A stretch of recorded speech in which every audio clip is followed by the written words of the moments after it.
Hi everyone, in front of me I've got OPPO A38 and let me share with you how to change the screen timeout on this device.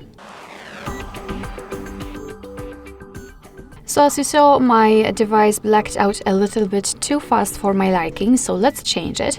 All we have to do is to enter the settings, and here let's scroll down a little bit to find display and brightness.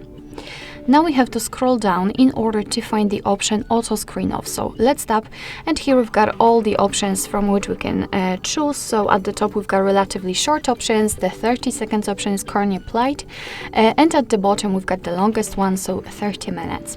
And all we have to do right now is to simply tap on the option we'd like to use. So I'll pick 5 minutes, and as you can see it is immediately notified right here, which simply means that from now on, after 5 minutes of inactivity, this device will black out. Alright, so that will be all. Thank you so much for watching. I hope that this video was helpful, and if it was, please hit the subscribe button and leave the thumbs up.